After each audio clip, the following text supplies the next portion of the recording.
వచ్చిందంటే దగ్గరికి వచ్చేసి తమ్ముడు రాస్తాడు. సో అదలాంటి ప్రేమ. అలాంటి వైలెన్స్ పర్లేదు, ప్రేమతో వైలెన్స్ అయితే ఓకే. నా దగ్గర అయితే అలాగ ఎప్పుడు చేయలేదు అన్న. వీడు ఎందుకు పెట్టుకున్నాను రా వీడిని అన్న. అంతే. అరే నువ్వు నిజం చెప్పరా, నువ్వు అది క్యారెక్టర్లో ఫస్ట్ నుంచి అన్న నాని అలా చేయాలన్నా నువ్వు అన్నావు లేదు. పిల్లలు మాత్రం వాళ్ళకి మాత్రం అయ్యో ఏం లేదన్న. అండ్ యా లాస్ట్ మా అక్కకి క్వశ్చన్. కోర్ట్ సంగతి తర్వాత మాట్లాడదాం. చిన్నప్పుడు తమ్ముడిని బాగా టార్చర్ చేసామని బయట రూమర్స్ ఉన్నాయి, అది నిజమా కాదా? అదే ఇప్పుడు నువ్వు కక్ష తీర్చుకుంటున్నావు కదా, నన్ను టార్చర్ చేస్తున్నావు. నేను చేస్తానా? ప్రొడక్షన్ నేను అసలు ఏమన్నా పట్టించుకున్నానే, మీ ఇష్టం వదిలేసాను కదా. సరే, how was the experience of? అంటే తారా నా అమ్మాయిని తీసుకొచ్చి ప్రొడక్షన్లో పెట్టావు. సో ఏం కదా అన్ని, but how was the experience first time? Definitely not like direction. That's something that I really enjoyed. Production was a very learning experience. కాకపోతే నా టీమ్ అంతా వెరీ స్వీట్ టీమ్ కాబట్టి నేను చేసే చిన్న చిన్న మిస్టేక్స్ క్షమించి they were very helpful. But every time I'm తన దగ్గర నుంచి తను మాట్లాడుతున్న ప్రతిసారి నాకు ఈ టీంని ఎంతగా ఓన్ చేసేసుకుందో నేను ఐ కెన్ సీ ఇట్ అనమాట. తను చేసినప్పుడు నా సినిమాల్ని అన్నిటిని కూడా అంత ఎప్పుడు ఓన్ చేసుకోలేదు. మన పాట హిట్ అయింది, మన రీల్ బాగా వెళ్తుంది, ప్రతిదీ నాకు చెప్పి ఒక చిన్నపిల్లలాగా ఎక్సైట్ అయిపోతుంది. And I was so happy to see that. So అంతే నా సైడ్ నుంచి క్వశ్చన్స్. ఇంకా వాళ్ళకి అప్పచెప్పేద్దామా? ఇప్పుడు దాకా జరిగింది వార్మప్ మాత్రమే, అసలైన అటాక్ ఇప్పుడు జరగబోతుంది. నేను పైకి వచ్చి సరే నానిగారు మీ దగ్గర నుంచి స్టార్ట్ చేద్దాం. నానిగారు మీ దగ్గర నుంచి స్టార్ట్. నానిగారు ఇటు వచ్చేసేయండి. అక్కడికి ఇక్కడ ఉన్నా, ఇటు వచ్చేసేయండి నానిగారు. ఇంకో చైర్.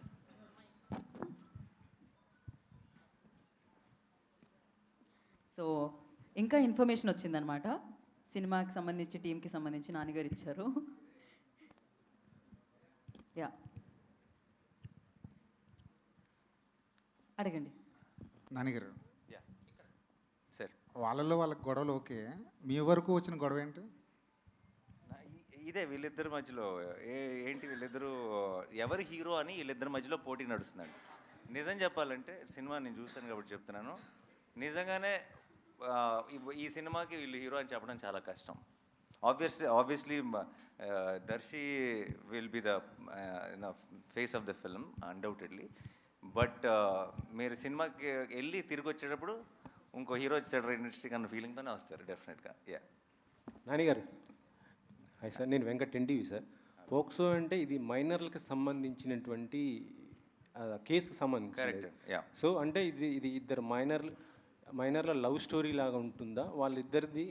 లేదండి. సో దాంట్లో చాలా ఆబ్వియస్లీ అంత సెన్సిటివ్ మ్యాటర్ అయినప్పుడు చాలా జాగ్రత్తలు తీసుకోవాలి. ఒక్క చిన్న ఒత్తు పొల్లు కూడా పక్కకి వెళ్ళకూడదు, ఎందుకంటే అలాంటి టాపిక్ ఇది. ఆ టాపిక్ మీద జగదీష్ చేసిన రీసెర్చ్ కానీ తను ఎత్తుకున్న ఐడియా కానీ ఒకటి మాత్రం చెప్పగలను. నేను ఎప్పుడైనా ఇంతకుముందు మీరు ప్రెస్ మీట్లో కానీ ఎక్కడైనా సరే నేను కాన్ఫిడెంట్గా నేను ఒక మాట చెప్పినప్పుడు నేను ఎప్పుడైనా మీకు నాని ఎలా చెప్పాడు కానీ ఇది అసలు కంప్లీట్గా ఆపోజిట్గా ఉందని మీకు ఎప్పుడు అనిపించలేదని నేను నమ్ముతున్నాను. అదే నమ్మకంతో ఈరోజు మీకు ఒక మాట ఇస్తున్నాను, మీరు సినిమా అయ్యేటప్పటికీ గ్యారంటీగా నిలబడి క్లాప్స్ కొడతారని నేను నమ్ముతున్నాను ఈ సినిమా చూసి. సో సార్ అంటే ఇప్పుడు న్యాయదేవతకి కళ్ళ గంతలు కట్టారు. యాక్చువల్లీ సుప్రీంకోర్టు న్యాయదేవ కళ్ళ గంతలు తీసేసింది, మళ్ళీ మీరు ఈ సినిమాలో పెట్టారు ఏంటి, దానికి రీజన్ ఏంటి? Because of the time frame అండి. ఇది కథ 2013లో జరుగుతుందండి. Yeah, 13 time line. సో మిమ్మల్ని ఇప్పటి నుంచి ఆ మూడ్లో పెడుతున్నాం బేసిక్గా. ప్రియదర్శి గారు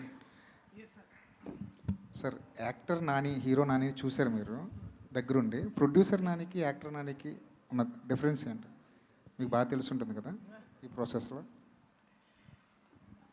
అంటే ప్రొడ్యూసర్ నాని అప్పుడు is more like giving back to cinema, also empowering cinema. Actor నానిగా ఏంటంటే వీళ్ళు ఎంపవర్ ద ఆ సినిమా చేసే ఆ ప్రత్యేకమైన, ఇప్పుడు ఫర్ ఎగ్జాంపుల్ మేము హాయ్నానా చేసాం రీసెంట్లీ. హాయ్నానాని ఎంత ముందుకు తీసుకెళ్ళాలి సబ్జెక్ట్ పరంగా, అలాగే యాక్టర్ పరంగా, అలాగే తను లీడ్ పొజిషన్లో ఉండి మిగతా యాక్టర్స్ని ఎలా ఇన్స్పైర్ చేయాలి. సో రోల్ మారిన ప్రతిసారి ఒకసారి either is giving back to cinema or he's empowering cinema, but he's the most loved child of cinema. నానిగారు ఇక్కడ అంటే చూస్తుంటే ఇక్కడ అంతా ఒక ఫ్రెష్ లవ్ స్టోరీ చూపిస్తున్నారు, బట్ సినిమా టైటిల్ వచ్చేసి కోర్ట్ అని పెట్టారు యాక్చువల్గా. సో ఎంతసేపు కోర్టులో నడవబోతుంది సినిమా, మిగతా లవ్ స్టోరీ ఇదంతా ఎంతసేపు ఉంటుంది సినిమా? మామూలుగా మనం చూసిన ఏ లవ్ స్టోరీలో అయినా సరే, ఎంత గ్రేటెస్ట్ క్లాసిక్ అయినా, ఇప్పుడు ఫర్ ఎగ్జాంపుల్ గీతాంజలిలో క్యాన్సరేనా, గీతాంజలిలో క్యాన్సర్, మా దాంట్లో కేసు అనుకోండి, అంతే. ప్రతి లవ్ స్టోరీలో ఒక ప్రాబ్లం ఉంటుంది, లేదంటే ఒక విలన్ ఉంటాడు. మాకు ఆ టైంని మేము కోర్టులో గడుపుతాం అంతే. But so it's a love story, but it's a beautiful love story, but with a great idea, great message and a extremely gripping drama and mind blowing performances. Courtroom డ్రామాస్కి అంటే హిట్టింగ్ సక్సెస్ ఫార్ములా ఏంటంటే ఎప్పుడు hard హిట్టింగ్గా ఉంటేనే stories ఎక్కువ reach అవుతాయి కదా. మనం చూసిన టెంపర్గా, వకీల్స్ ఆఫ్ ఎనీ ఆఫ్ ద చూసుకుంటే.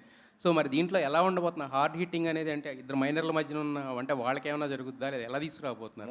మోర్ దెన్ హార్డ్ హిట్టింగ్ అని కానీ ఇంకోటి కానీ అలాంటి వర్డ్స్ కంటే కూడా అండి, కోర్ట్ రూమ్ డ్రామాస్కి నేను చాలా పెద్ద ఫ్యాన్. నేను నెట్ఫ్లిక్స్లో ఉన్న కోర్ట్ రూమ్ డ్రామాస్ అన్నీ చూశాను. కోర్ట్ రూమ్ డ్రామాస్ మనకి ఎప్పుడు నచ్చుతాయి అంటే కేసులో ఉన్న డెప్త్ మనకు అర్థమైనప్పుడు, మనకు అర్థమయ్యి ఆ ప్రొసీడింగ్స్ చాలా గ్రిప్పింగ్గా రాసుకున్నప్పుడు మనం కూడా ఇన్వాల్వ్ అవుతాం. మన ఒపీనియన్ కూడా ప్లే అవటం మొదలెడుతుంది. ఇది తప్పు, ఇది కరెక్ట్ అని మనం కూడా మన ఒపీనియన్తో చూడటం మొదలెడతాం. అది ఎప్పుడు చూడటం మొదలెడతాం అంటే కేసు తాలూకు డీటెయిల్స్ అన్నీ మనకు ఫుల్గా తెలిసినప్పుడు. మనకి పైన తెలిసింది అనుకోండి, వాళ్ళు ఏం మాట్లాడుకుంటున్నారు, ఏం జడ్జ్మెంట్ వచ్చింది అనుకుంటాం. కానీ మనకి లోతుగా తెలిసినప్పుడు దాని మీద మనకు ఒక ఒపీనియన్ ఏర్పడుతుంది. ఆ ఒపీనియన్తో మనం క్యారెక్టర్స్ కోసం రూట్ చేయడం మొదలెడతాం. వాళ్ళు గెలవాలని కోరుకుంటాం, లేదంటే వాళ్ళు ఈ జడ్జ్మెంట్ రావాలని కోరుకుంటాం. అండ్ అది మనం అనుకున్నట్టు జరగకుండా మనకి సర్ప్రైజ్ అయ్యే విధంగా రిజల్ట్ వచ్చినప్పుడు ఒక రకమైన ఓవర్వెల్మింగ్ ఫీలింగ్ వస్తుంది. I think those are the most successful court room dramas. And అలాంటి ఒక సెటప్లోకి ఫిట్ అయింది కరెక్ట్గా. అయితే వాల్ పోస్టర్ సినిమాలో ఇప్పుడు చూస్తే ఇక్కడ కోర్ట్ అన్నారు, హిట్ 3లో మీరు ఆల్రెడీ పోలీస్గా కూడా చేస్తున్నారు. అంటే మొత్తం పోలీసు వీటి మీద వెళ్తున్నారు. అంటే మీకు పర్సనల్ ఇంట్రెస్టా లేదంటే స్టోరీస్ అలా దొరుకుతాయి? మీరు అసలు కోర్టుని దాన్ని ఎలా కలిపారో నాకు తెలియదు, కానీ అలా అనుకుంటే వేరే సినిమాల్లో కూడా ఎక్కడో వచ్చాడో రోడ్డు మీద దాటుతున్నప్పుడు పోలీస్ జీప్ కనపడుతుంది. అలా అని చెప్పి రెండు సంబంధం లేనివి. అండ్ నేను ప్రెస్ మీట్ ముందే స్టార్ట్ చేసేటప్పుడే మేము అందరినీ ఒక హంబుల్ రిక్వెస్ట్ చేద్దాం అనుకున్నా, హిట్ 3 ప్యారడైజ్ని ఈ మీటింగ్లో వదిలేద్దాం. ఎందుకంటే ఇది కంప్లీట్గా కోర్టు మీద మాత్రమే కాన్సన్ట్రేట్ చేద్దాం. నానిగారు ఈ సినిమా ద్వారా 2 మంచి విషయాలు ఆడియన్స్ చూడబోతున్నారని మీ మాటల్లో అర్థమైంది. ఫోక్స్ యాక్ట్ ఎలా ఉండబోతుంది, దానికి సంబంధించినటువంటి అవగాహన ఈ సినిమా ద్వారా యువతలో ఇద్దామనే ఒక ప్రయత్నం ఉంది. అలా అని చెప్పి ఏదో అవగాహన కోసం తీసిన సినిమాలో ఉండదు. అది కథ జరుగుతుంటుంది, కంప్లీట్గా గ్రిప్పింగ్ ఉండి మీరు నిజంగా ఒక సెలబ్రేట్ చేసుకునే ఫిల్మ్ అవబోతుంది. బట్ బై ద ఎండ్ మీరు థియేటర్ నుంచి బయటకు వచ్చేటప్పటికి మీకు పోక్సో గురించి తెలియాల్సిందంతా తెలుస్తుంది. ఇందాక మీరు ఒక మాట అన్నారు, సో ఇలాంటి చట్టాలు, ఇలాంటి వ్యవస్థ ఒక పాఠ్యాంశంగా ఉంటే పాఠశాల స్థాయి నుంచి ఒక అవగాహన పెరుగుతుంది పిల్లల్లో.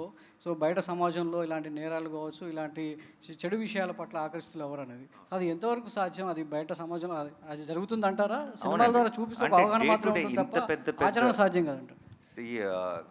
ఎలా అయితే అంటే మొత్తం లా చదవమనట్లే, law that is the very big topic. But basically మన డే టు డే లైఫ్లో మన ఎఫెక్ట్ చేసే లాస్ ఏవైతే ఉన్నాయో అవి యంగ్స్టర్స్కి తెలియాలి. చాలాసార్లు అది తప్పు అని కూడా వాళ్ళకి తెలియదు. అండ్ అది లాలో చాలా పెద్ద తప్పు, అది జీవితాలు నాశనం చేయగలిగినంత పెద్ద తప్పు అది. అండ్ అవన్నీ తెలియకుండా వాళ్ళు చేసిన ఒక పొరపాటుని మనం చాలా పెద్ద క్రైమ్గా కూడా చూస్తాం అప్పుడప్పుడు. సో ఇది ఒక్కటే కాదు, I think more and more details about మేము దేని గురించి డీల్ చేస్తున్నాం, ఎలాంటి కేసుని టేకప్ చేసాం ఈ సినిమాలో ఏంటన్నది మీకు రేపు థియేట్రికల్ ట్రైలర్ వస్తుంది ఒక 10 daysలో. అప్పుడు మీకు ఇంకా మచ్ మోర్ క్లారిటీ వస్తుంది. ప్రస్తుతానికి మాత్రం ఆ లవ్ సాంగ్ రిలీజ్ చేసాం కాబట్టి లవ్ స్టోరీ మీద మాత్రమే ఫోకస్ చేస్తున్నాం. But as we go to the release we will have much more details about this. And ఈ సినిమాకి we are planning to have a special red carpet for every one, for the industry, for the media, for every one. ఎందుకంటే ఇలాంటి cinema I think చేతిలో ఉన్నప్పుడు మనకి ఆ release రోజు ఎలా ఉంటుంది, మార్నింగ్ షో ఇలా కాదు, ఇంత గొప్ప సినిమా ఉంది అన్న ఒక చిన్న కాన్ఫిడెన్స్తో అందరికీ చూపించాలని కోరుకుంటుందిగా. సో డెఫినెట్గా మీ అందరికీ రిలీజ్ కంటే ముందే ఈ సినిమాని చూపిస్తాం. నానిగారు యాక్చువల్లీ వాల్ పోస్టర్ సినిమాస్ నుంచి నాని నుంచి ఒక సినిమా వస్తుందంటే ఎంతో విషయం ఉందని తెలుస్తుంది, అర్థమవుతుంది. సో ఈ సినిమాకి సంబంధించి రామ్ జగదీష్ గారు మీకు ఈ స్టోరీ చెప్పినప్పుడు మీకు నచ్చిన ఎలిమెంట్ ఏంటి? లైక్ మీరు ఇందాక మెసేజ్ అన్నారు, మెసేజా, క్లైమాక్సా, ఓవరాల్ మీకు నచ్చిన ఎలిమెంట్ ఏంటి? మీరు పిక్ చేసుకున్నారంటే ఏదో విషయం ఉంటుంది. నాకు ఫస్ట్ ఆఫ్ ఆల్ తను చేసిన వర్క్ చాలా నచ్చింది. అంటే I look for honest voices. నాకు సినిమా హిట్ అవుతుంది అని కథ చెప్పే వాళ్ళకంటే నా మనసులో ఒక కథ ఉందండి, ఈ కథ ఎప్పటికైనా చెప్పాలి అని చెప్పేవాళ్ళు ఎక్కువ నచ్చుతారు. అది నా సినిమాలో అవనివ్వండి, అది జనరల్గా ఇది మనం ఒక సూపర్ హిట్ కొడదాం అని చెప్పే వాళ్ళకంటే కూడా లేదంటే నాకు ఒక సినిమాని సెల్ చేయడానికి ట్రై చేసే వాళ్ళకంటే కూడా మీరు కొంటే కొనండి లేకపోతే లేదు, నాకు చెప్పాలని ఉన్న కథ ఇది అని హానెస్ట్గా చెప్తారు చూసారా, వాళ్ళు బాగా నచ్చుతారు నాకు. అండ్ నాకు అలాంటి ఒక క్వాలిటీ జగదీష్లో కనపడింది. జగదీష్ యాజ్ స్క్రిప్ట్ చెప్పడం మొదలెట్టిన తర్వాత కథ వింటూనే ఒక కథలో ఉన్న ఇమోషన్ కనెక్ట్ అవ్వగలుగుతున్నాం అంటే ఇమోషన్ వర్కౌట్ అవుతుంది అని మనం నమ్మటం వేరు, మనం ఇమోషనల్ అవటం వేరు కదా. అది కథ వింటున్నప్పుడే మనకు ఆ ఫీలింగ్ వచ్చిందంటే అది చాలా మంచి కథ అని అర్థం. అండ్ తనలో ఉన్న జెన్యూనిటీయే తన స్క్రిప్ట్లో కూడా రిఫ్లెక్ట్ అయింది. ఇది కనుక సరిగ్గా తీస్తే చాలా మంచి సినిమా అవుతుంది అనుకున్నాను. బట్ ఈరోజు సినిమా చూసి ఇంకా నేను అనుకున్న దానికంటే వేరే లెవెల్కి వెళ్ళిందని నమ్ముతున్నాను. అది థ్యాంక్స్ టు దీస్ పర్ఫార్మర్స్, వీళ్ళందరూ కలిసి వేరే లెవెల్కి తీసుకెళ్లారు సినిమా. ఆల్ ద బెస్ట్ అండి, all the best. Yeah thank you so much. నాన్నగారు హాయ్ హాయ్.